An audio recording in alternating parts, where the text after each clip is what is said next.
எனக்கு பொண்டாட்டி வாங்கிட்டாங்கம்மா ப்ளீஸ்மா ப்ளீஸ். எப்படி வேணும் பொண்டாட்டி? ஸ்லிம்மா இருக்க மாதிரி. ஸ்லிம்மா இருக்க மாதிரி வேணுமா? குண்டா கருப்பா?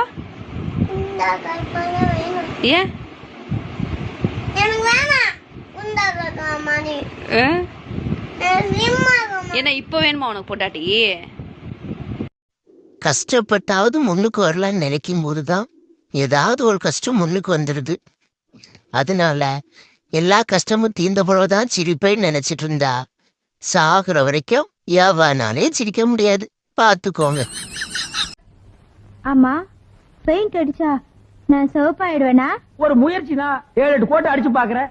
அதுலயும் நீ திகப்பி ஆகலன்னா ஒரே அடியா ஆசிட்ல முக்கி உன்னை வெள்ளையாக்கிடுறேன். போனே ஏப்பா, நீ மனசுல பட்ட சொன்னா சிரிக்கிறாளுங்க, நான் மனசுல பட்ட சொன்னா அடிக்கிறாளுங்க. அந்த டெக்னிக் எங்க கத்துக்கிட்ட? அது தெரிஞ்சா நீ ஹீரோ ஆயிடுவிய. கொஞ்சம் ஓவரா தான் போய்கிட்டு இருக்கோமோ. போவோம், என்ன பண்ணிடுவானுங்க? கோயம்புத்தூர் தானே போகுது? ஆமாடா, கோயம்புத்தூர் தான்டா போகுது. இல்ல, கோயம்புத்தூர் வந்தானே எழுப்பி விட்டுறேன். சரி தூங்க, நான் எழுப்பி விடுறேன். சரி சரி பண்ண. கோயம்புத்தூர் வந்தானே எழுப்பி விட்டுருந்தேன். டேய், கோயம்புத்தூர் 6 கிலோமீட்டர்டா. வந்தோம் எழுப்பி விடுறேன். மூடிட்டு படுறா. அவ்வளவுதான் கோயம்புத்தூரா? சரி. அம்மா, நீ என்னடா அவளை பாக்குற பாண்டி? மேனேஜரா இருக்கனே. மேனேஜரா? ஒன்னேவா மேனேஜரா வச்சிருக்காங்க?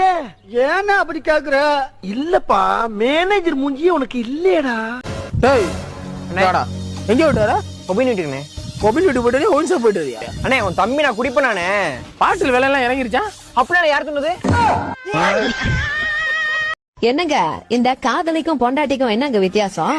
உனக்காக உசுரே கொடுப்பேன்னு சொல்றவ காதலி, உன் உசுரை வாங்காம விட மாட்டேன்னு சொல்றவ பொண்டாட்டி. ஏங்க, என் தங்கச்சி வீட்டுல போய் 4 தக்காளி வாங்கிட்டு வாங்க. ஏய், நேத்தி வாங்கின வெங்காயம் கொடுக்கல, முந்தாந்து வாங்கின உருளைக்கிழங்கு கொடுக்கல.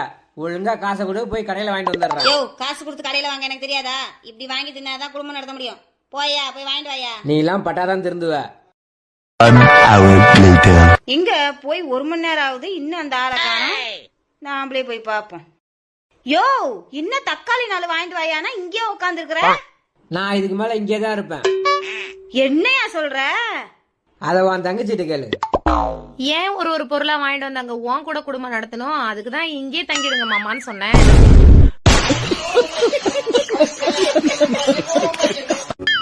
நம்ம சொந்தக்காரனை எல்லாம் ஹோம் தியேட்டர் மாதிரிங்க. நாம ஒரு விஷயத்த சொன்னா அது அப்படியே 4ஆ பிரிச்சு 4 பக்கமும் சொல்லுவாங்க.